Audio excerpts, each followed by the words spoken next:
Welcome to the 700 Club. I asked our staff what was the meaning of this strange name that we've named this tornado, Isaias, and they said the meaning is the Hebrew. The Lord is my salvation. We've got a hurricane. The Lord is my salvation. Well, this baby is packing high winds, torrential rains, and tornadoes. It made landfall overnight in Myrtle Beach, South Carolina, as a Cat 1 hurricane. Now, a powerful tropical storm is still battering the East Coast and barreling toward New York. The question is, how strong will the storm remain as it powers up the coast? Dale Hurd has more. Isaias made landfall overnight in the Carolinas, coming ashore near Myrtle Beach with 85-mile-per-hour winds as a Category 1 hurricane. Residents of the Carolina coast were prepared for the worst. We've already battened down all the chairs and tables, brought everything inside. You should take this storm seriously and make sure your family is ready. Downgraded to a tropical storm soon after landfall, Isaias still knocked out power to hundreds of thousands of electric customers in North Carolina and Virginia and spawned tornado warnings. Many sheltered in place, but with coronavirus fears, evacuees were getting their temperatures checked before entering shelters. Tidelands Medical Center, which had to call in the National Guard weeks ago to help handle COVID-19 cases, was preparing for more patients after the storm. Been here 35 years. We've never seen a situation like this where the hospital has been under this much stress. Isaias is already sprinting up the East Coast, having left the mid-Atlantic with damaging winds, tornado warnings, and torrential rains. Those high winds are now headed for New York City, which still remembers Superstorm Sandy, which destroyed parts of the city in 2012. It's like, post-traumatic stress. We hear hurricane and we all get nervous. Workers were putting up mile-long barriers in low-lying areas like Lower Manhattan to keep the water out. There is going to be the concern for coastal flooding and also storm surge, and that's that water level rise, that inundation of 1 to 3 feet from Cape Cod south toward the Delmarva.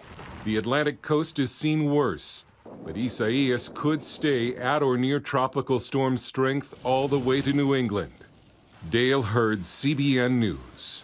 Thanks, Dale. Ladies and gentlemen, I want to say that Operation Blessing disaster relief team, they're standing by. They can get essential relief supplies to victims of this tropical storm. And we're looking at the relief partners on the ground in North Carolina and South Carolina, Virginia, New York, New Jersey, and Rhode Island. So we will have people, if you want to help and have Operation Blessing help in your area, call 1-800-700-7000 or cbn.com. Donations can be sent to Operation Blessing Disaster Relief Fund. So we're going to be on top of it if somebody's hurting, and I'm sure some will be. They'll need food, they need clothes, they need whatever they need. We're there with these people are in place right now in these states. New York, New Jersey, Rhode Island, Virginia, North and South Carolina. Okay? Absolutely. Great opportunity to be up. Well, in other news, a plan for mail-in voting has passed in Nevada. So why is President Trump going to court to stop it? Ephraim Graham has more. Pat, the Trump administration plans to sue Nevada over its plan for mail-in voting in the November elections. In a party-line vote with Republicans opposing, Nevada lawmakers passed a bill to send active voters ballots in the mail. If the Democrat governor signs the bill, it would make Nevada the 8th state, including California, to automatically send ballots by mail. President Trump says mail-in ballots open the door for fraud and contested elections. Universal mail-in ballots is going to be a great embarrassment to our country. Well, I have the right to do it. We haven't gotten there yet, but we'll see what happens. We will be suing in Nevada, and that's already been taken care of. We'll probably file something tomorrow. The Nevada bill allows the Secretary of State to adjust voting procedures during a state of emergency. The president is accusing the governor of exploiting the COVID-19 crisis to help Democrats. Pat? The president was pointing out the chaos in a congressional election in New York. They still don't know who the winner is because of so many ballots the post office hasn't delivered. Some of them were sent to the wrong people. The thing is really chaotic, and the postal workers are doing their very best to get it done, but at the same time, they say we're overwhelmed. And you have a whole lot of ballots coming in to all these people. Some of them are dead. Some of them are not in the same address they had before. I mean, it is a disaster. And it shouldn't be allowed. So anyhow, I hope he prevails. Ephraim?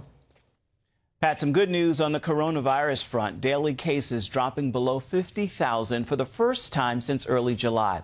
Overall, new cases are down by about 6%.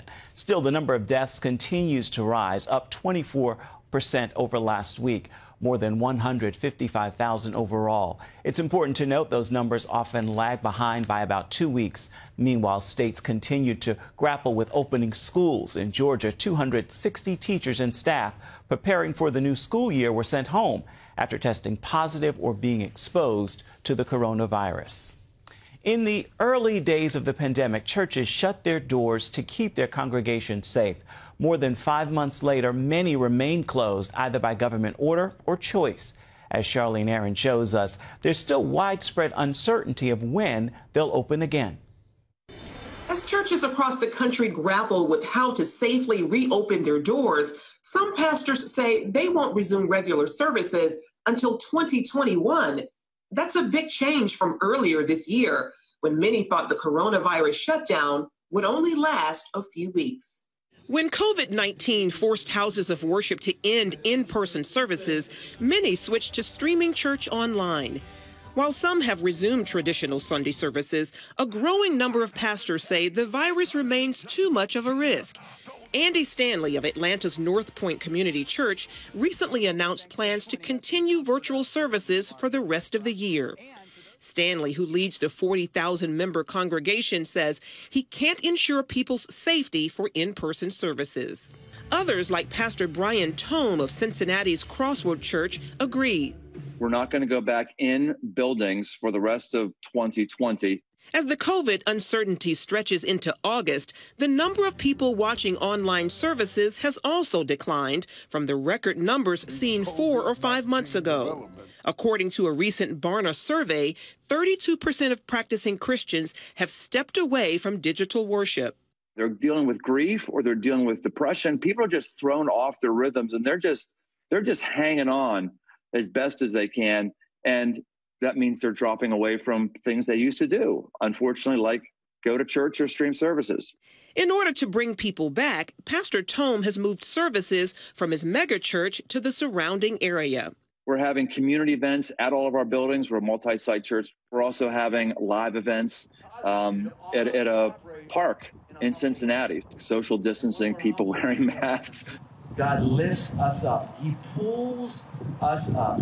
Southern Baptist President and Pastor J.D. Greer recently pivoted to house churches. We need to become, from now until at least the end of the year, basically a movement of house churches.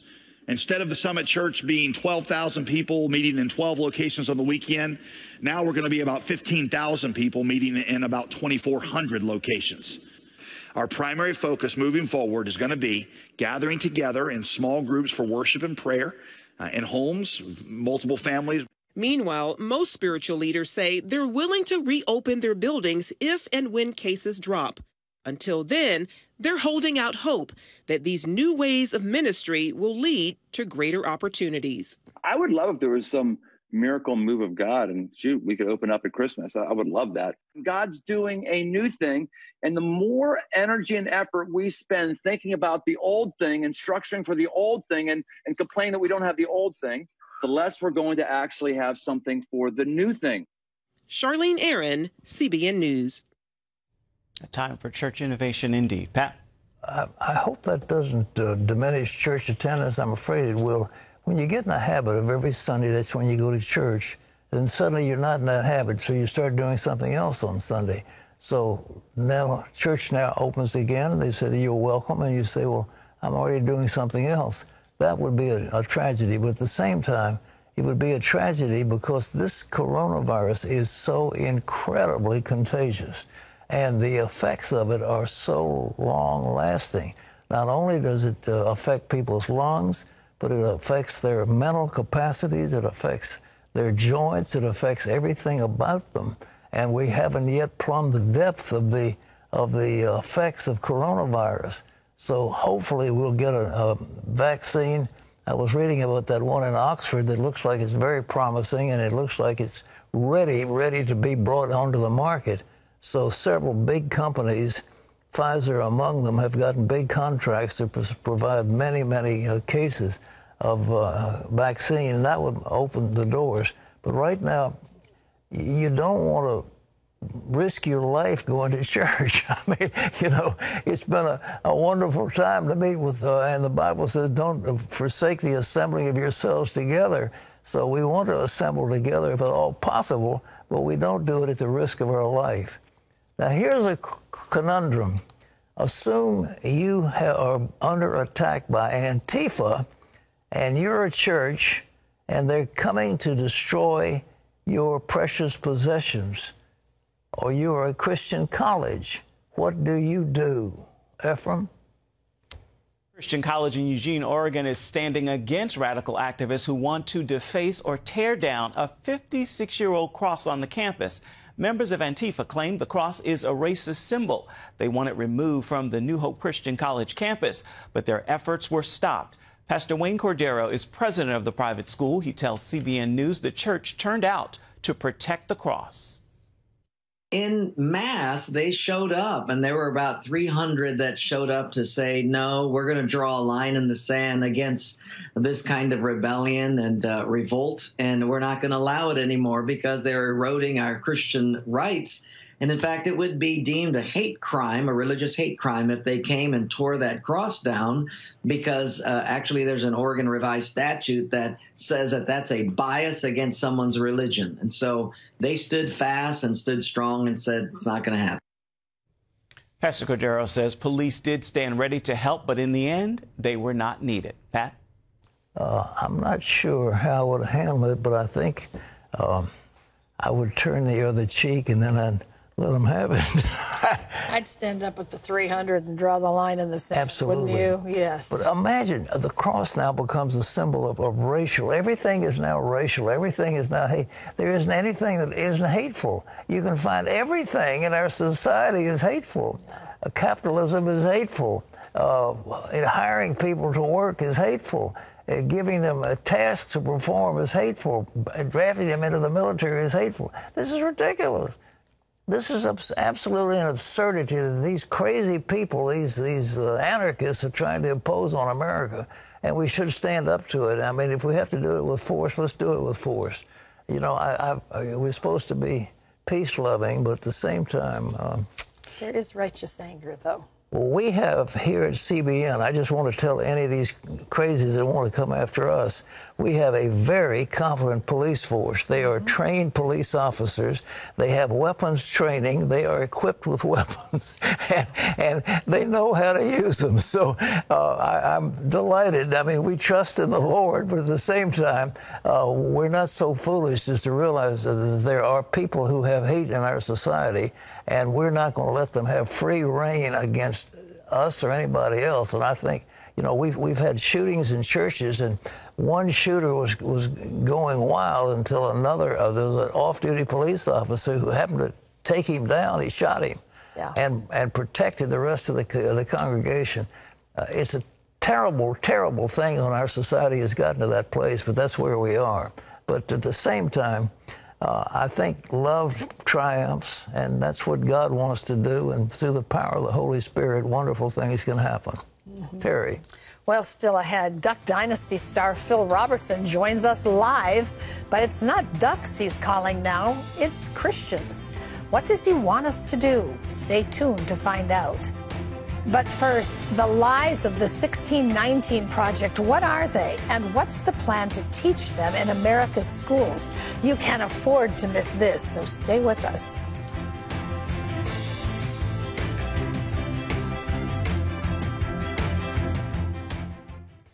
This is Super Beets, and I swear by it. It gives me more healthy energy to keep up with my hectic schedule and supports healthy blood pressure. Super Beets black cherry flavored crystals unlock the nitric oxide boosting power of beet nutrients to help widen your blood vessels, supporting healthy blood flow. The better your blood flow, the more efficiently your body can use oxygen to generate energy. That's why over 120 professional and college sports teams use our bead crystals. Call now and find out how to get a free 30-day supply of Super Beads plus a free kit of nitric oxide indicator strips to measure your results. You'll also receive a free bonus travel pack of our new delicious Super Beads Chews with added grapeseed extract for powerful antioxidant support. We'll even include free shipping and free returns. So do something good for your heart, your circulation, your blood pressure, and your energy.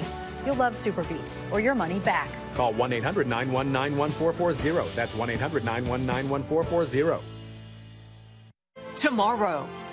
They don't care about Black lives. They don't. Why did this black activist vandalize this Black Lives Matter mural? CBN News has the exclusive interview. I was so tired of this Black Lives Matter narrative. Why does she say it's filled with lies? They're using us. They've been constantly using us. Hear what she says is really hurting the black community. The #1 killer of black people is abortion. Tomorrow on the 700 Club.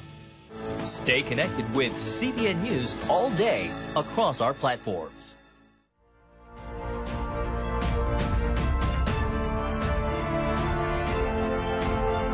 We agree it's not history, but it's the question of who controls the narrative. That's what one of the founders of the so-called 1619 Project had to say. It isn't. We know it's not history, but it's being taught as history. Imagine Virginia, the state of Virginia, one more crazy thing those Democrats are doing in Virginia, have mandated a curriculum framed by the Southern Poverty Law Center, which wants to teach young children about slavery and oppression in the 3rd grade. And you ask yourself, little children are being taught that.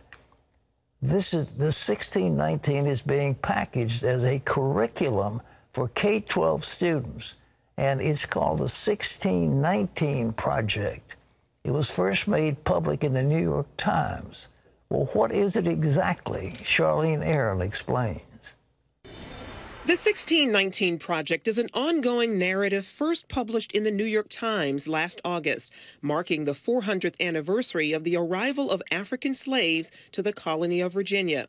It aims to reframe history by placing the consequences of slavery as the center of America's legacy. As project director Nicole Hannah-Jones put it, the fight here is about who gets to control the national narrative and therefore the nation's shared memory of itself. Jones goes on to say the 1619 Project never pretended to be history, which begs the question as to why it has been packaged as a curriculum for K-12 students, with many school districts planning to adopt it.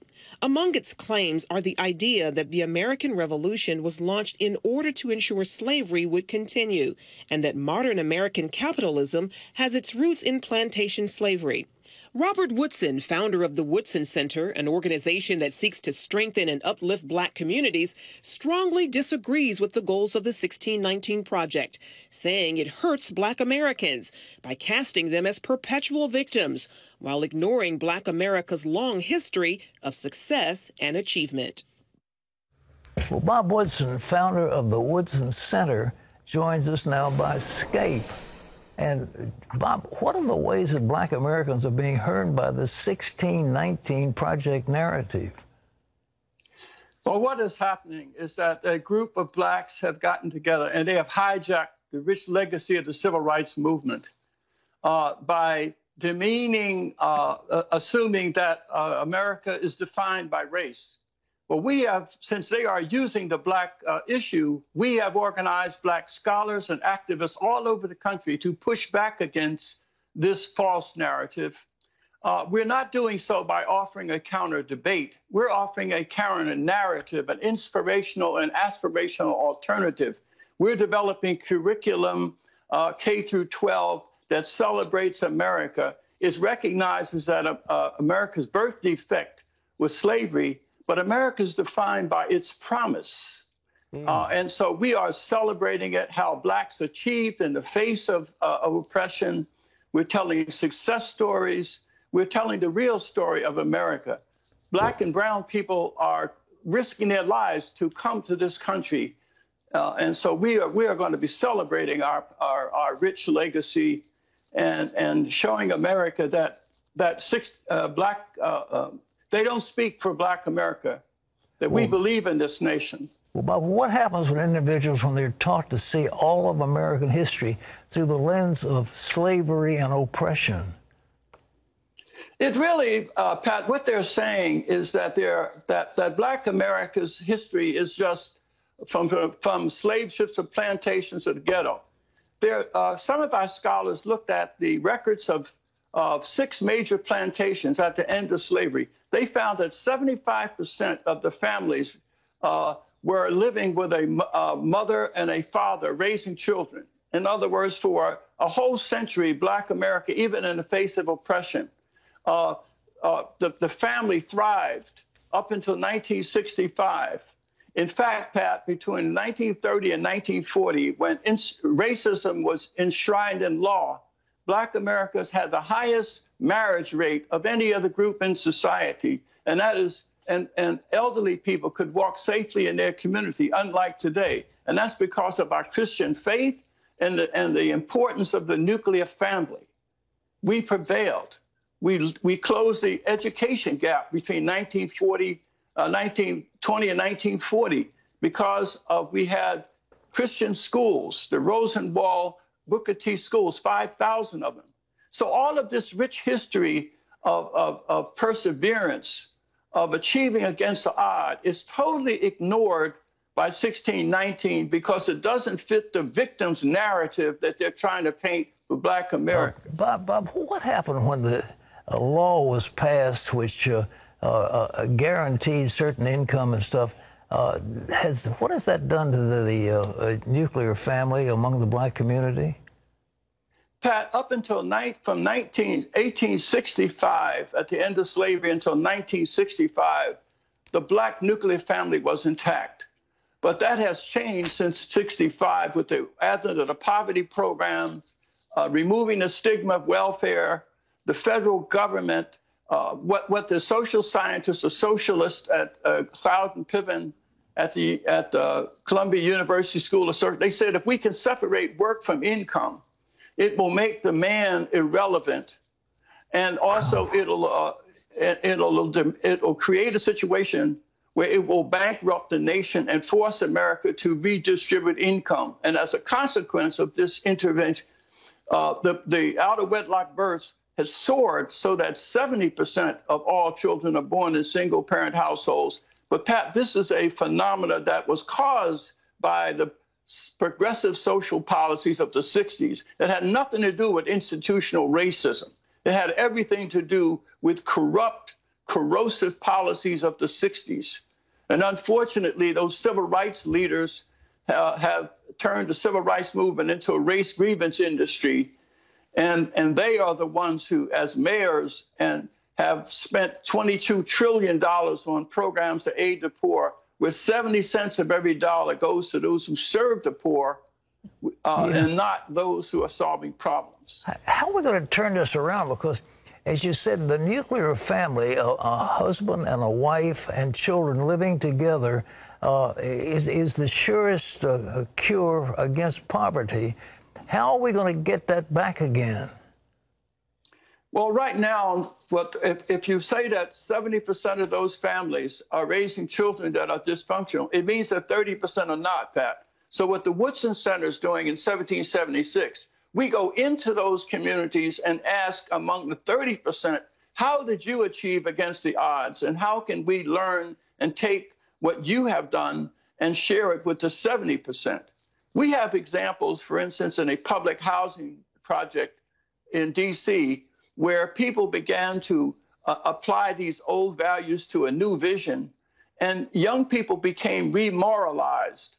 And from one public housing project, 70% of the children went on to college and lived responsible lives. So it's not the end if you start your life in some of these dysfunctional households. It's possible to regenerate, to become remoralized and rebuild the Woodson Center has demonstrated that we have models for how it happens. We know the principles of restoration and redemption.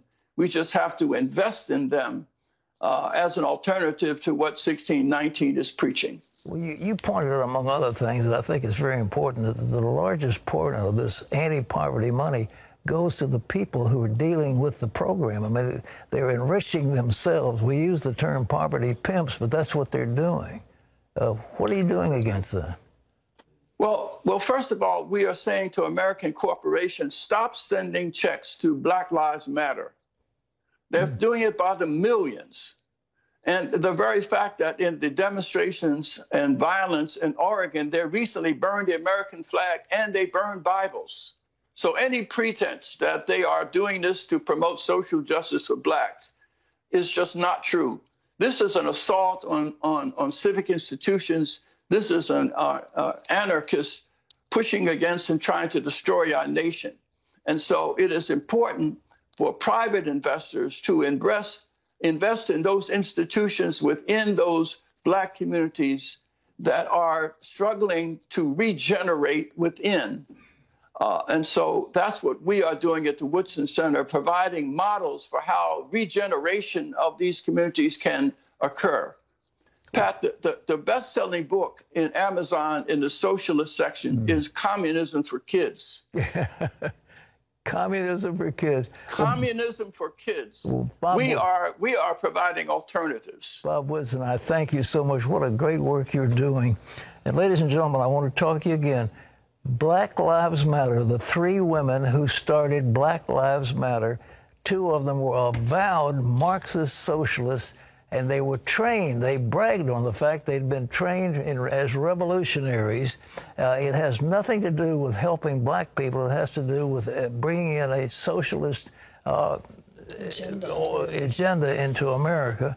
Antifa is something that came out of Germany, and it's but this 1619 project, I want to tell you, we live here close to 1607, and those early people who came to the shores of Virginia Beach were not out having to do with racism.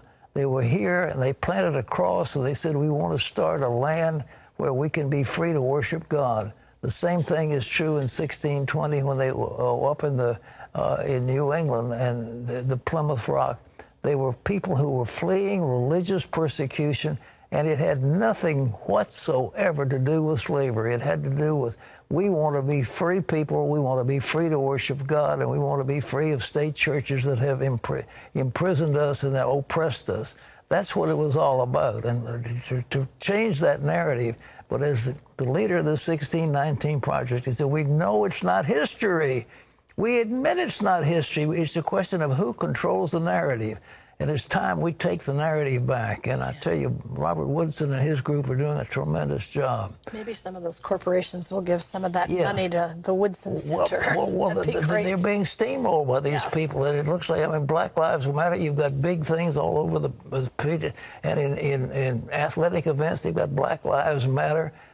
This is a communist group. They claim, the women who started it said, we are trained Marxists. They admitted it. The lady who started the 1619 Project said, we know it's not history. It's a question of who controls the narrative. Let us control the narrative, ladies and gentlemen.